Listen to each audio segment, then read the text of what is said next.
We divide 982 by 5 in long division method. 5 times 1 is 5. On subtracting we get 4. So now we put down this 8 and it is 48. 5 times 9 is 45. On subtracting we get 3. So again we put down these 2 and it is 32. 5 times 6 is 30. On subtracting we get 2.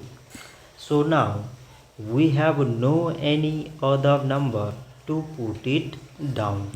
So we take here decimal so that we put jab.